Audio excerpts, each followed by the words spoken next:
Dear students, welcome back again to this another 5 minute session जिसके अंदर हम पूरी एनसीईआरटी ऑफ द साइंस का कोई भी एक टॉपिक 5 मिनट के अंदर रिवाइज करने वाले हैं। तो आज का टॉपिक देखते हैं क्या है। तो आज का टॉपिक है ट्रांसपोर्टेशन इन एनिमल्स। इसके अंदर हम पूरा ह्यूमन हार्ट के बारे में कवर अप करने वाले। तो ह्यूमन हार्ट होता क्या है? So heart it's an organ जिसे हम बोलते हैं पंपिंग ऑर्गन।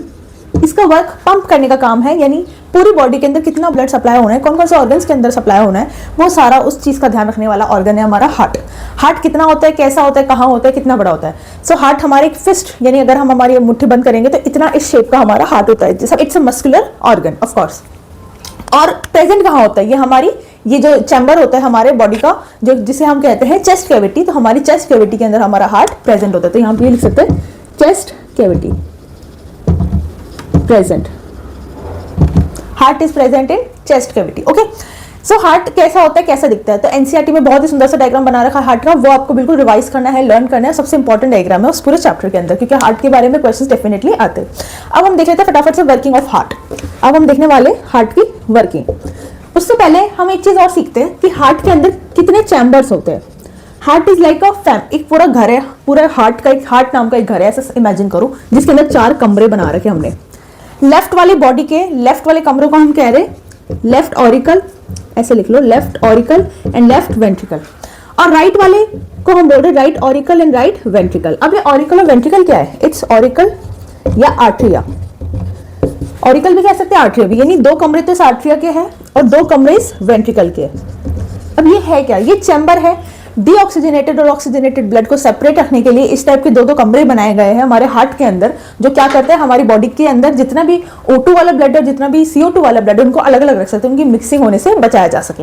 अब ये कैसे काम करता है वो देख लेते हैं। एक टर्म आता है डबल सर्कुलेशन। हमारा ब्लड सर्कुलेट हो रहा है, ये बात आपको समझ में आती है। What is circulation? सर्कुलेशन मतलब पूरा ब्लड कंप्लीट सर्कुलेट हो रहा है पूरी बॉडी में। डबल मींस 2 बार हमारे हार्ट के अंदर हमारा जो ब्लड है पूरी बॉडी का वो एंटर करता है और वो वहां से निकलता है। ये देखो, मान लो ये इस टाइप से इमेजिन कर लो, दीज आर लंग्स। यहां से एक वेसल निकलती है जो जाती है लेफ्ट आर्टरिया में, यानी लेफ्ट ऑरिकल्स के अंदर जाती है। इस वेसल का नाम होता है, ऑफ कोर्स ब्लड वेसल्स की हम बात करें, इस वेसल का नाम होता है पल्मोनरी वेन। अब हमें ये आर्टरिया और हमें वेन्स और आर्टरीज के बारे में पता है कि आर्टरीज हमेशा ऑक्सीजनेटेड ब्लड कैरी करती है, वेन्स हमेशा डीऑक्सीजनेटेड ब्लड कैरी करती है। But pulmonary vein is the exception. Pulmonary vein exception क्यों है? क्योंकि ये करती है ऑक्सीजनेटेड ब्लड। जितना भी ऑक्सीजनेटेड ब्लड होगा, वो ऑक्सीजनेटेड ब्लड का मतलब क्या हुआ कि लंग्स के अंदर जैसे हमने सांस ली, इंस्पायर किया, जैसे इंस्पिरेशन हुआ, वैसे O2 हमारे बॉडी के अंदर गया, बॉडी के अंदर मतलब हमारे लंग्स तक गया। लंग्स के अंदर क्या हुआ? O2 गया एल्वियोलाई से, उसके पास में वेसल जाती रहती है, वहां से O2 मिक्स हो गया इन द ब्लड। हीमोग्लोबिन ने ब्लड के साथ में बॉन्ड बना लिया इस तरह से, और वो सारा ब्लड मिक्स हो गया। अब यहाँ पे पल्मोनरी वेन आएगी, विच इज एन एक्सेप्शन, क्योंकि वेन हमेशा CO2 ब्लड कैरी करती है, बट यहाँ O2 ब्लड है।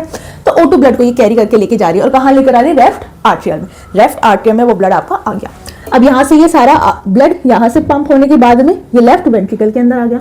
अभी तक ये सारा O2 वाला ब्लड ही है, कुछ भी चेंज नहीं हुआ है ब्लड, क्योंकि कुछ ब्लड का सिर्फ हमें सेपरेशन रखने के लिए हमें हार्ट की रिक्वायरमेंट होती है बॉडी के अंदर। तो ये O2 वाला ब्लड आ गया। अब यहाँ से एक दूसरी वेसल होती है जो पूरी बॉडी के टिश्यू को, किसको? पूरी बॉडी के टिश्यू आप समझ गए, पूरे ऑर्गन्स भी आ गए, उसके अंदर टिश्यू भी आ गया, सेल भी आ गया। उस पूरी बॉडी की सेल्स को, टिश्यू को ट्रांसफर करती है। क्या करती है? O2 वाला ब्लड ट्रांसफर करती है। उस वेसल का नाम होता है अओर्टा। अच्छे से याद रखना है, बहुत इंपॉर्टेंट वर्ड है अओर्टा। अओर्टा आर्टरिया सेम नहीं है, this is atria, it's different, it's a wall. ये अलग से पूरा एक चैम्बर है, अलग से चैम्बर है ये कंप्लीट, और ये अओर्टा क्या है? एक वेसल है, ठीक है, कंफ्यूज नहीं होना। दिस इज अओर्टा जो O2 ब्लड कैरी करती है, कहां से? लेफ्ट वेंट्रिकल से, और पूरी बॉडी को सप्लाई कर देती है। अब ठीक है, बॉडी ने यूज कर लिया सारा O2 वाला ब्लड। अब बॉडी को CO2 जो सेल्स बना रही है अलग अलग हमारी बॉडी में, एनर्जी प्रोड्यूस कर रही है, O2 को यूज कर लिया, उसने CO2 निकाल दिया। CO2 उसने किसको दिया? जितना भी बॉडी के अंदर CO2 फॉर्म हो रहा है, ये टॉक्सिन सब्सटेंस हमारे लिए, तो CO2 को वो सारा का सारा दे देगी। एक वेना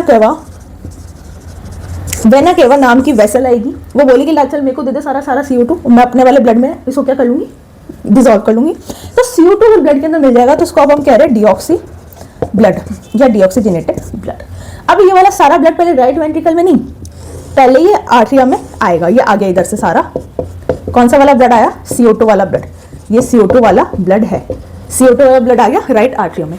अब राइट आर्टरिया बोल रहे हैं कि चलो ठीक है, अब मैं क्या करूंगा इसको रख के, तुम एक काम करो राइट वेंट्रिकल को दे दो। तो ये राइट वेंट्रिकल को दे दिया, ठीक है। अब राइट वेंट्रिकल ने क्या बोला कि चलो ठीक है, अभी ये सारा ब्लड सारा सेपरेट तो हो ही चुका है, एक काम करो, इसको ले जाओ सीधा लंग्स के पास। तो ये हमारा जो ब्लड था, जो कि इम्प्योर ब्लड था, जिसे हम इम्प्योर ब्लड बोल रहे हैं क्योंकि उसके अंदर CO2 मिक्स है, वो सारा ब्लड गया हमारा वापस लंग्स के पास, और लंग्स के पास CO2 ब्लड हुआ, पहुंच गया। उसके बाद एल्वियोली के थ्रू हमने एक्सपायर किया, हमने एक्सपीरेशन किया, जिसकी वजह से सारे CO2 हमारे गैस के थ्रू बाहर आ गया। तो ये पूरी वर्किंग प्रोसेस होता है हमारे हार्ट का, जिसके अंदर सबसे पहले मैं दोबारा रिवाइज करा देती हूँ। क्या होता है, लंग्स के पास में सारा का सारा पल्मोनरी वेन सारा प्योर ब्लड लेकर आती है लेफ्ट आर्ट्रियम में, फिर वहां से वो लेफ्ट वेंट्रिकल में जाता है, फिर वहां से आउटा उसको पूरी बॉडी टिश्यू तक लेके जाती है, टिश्यू से सारा CO2 वेन के थ्रू राइट आर्ट्रिकल के अंदर आता है, फिर राइट वेंट्रिकल आता है, फिर राइट वेंट्रिकल से सारा का सारा लंग्स तक ले जाता है। ये वाली वेसल को कहते हैं हम पल्मोनरी आर्टरी। अब इसको पल्मोनरी आर्टरी क्यों कह रहे हैं? It is also an exception. अब आर्टरी तो होगा तो मतलब इधर CO2 क्यों है? CO2 इसलिए क्योंकि यहाँ पे ये एक्सेप्शन है कि ये CO2 वाला ब्लड कैरी कर रही है ये वेसल, उसके बावजूद भी हम इसको क्या कह रहे हैं, आर्टरी कह रहे हैं। Pulmonary word is specifically used for the lungs perspective, तो हमने यहाँ पल्मोनरी आर्टरी लिखा है। ठीक है, I hope guys this is all clear to you all. And किसी भी तरह का कोई भी डाउट और किसी भी तरह का कोई भी इसमें कोई भी पॉइंट अगर मैंने मिस कर दिया, आपको लग रहा है इस पॉइंट में कोई डाउट है, तो do comment down. End of course ऐसे नए सेशंस और आते रहेंगे और आप डेफिनेटली कमेंट करके बताना कि क्या आपका रिव्यू रहता है इन सेशंस को लेकर। And thank you so much for watching. And yes, next मिलते हैं सेशन में, तब तक के लिए टेक केयर, गुड बाय।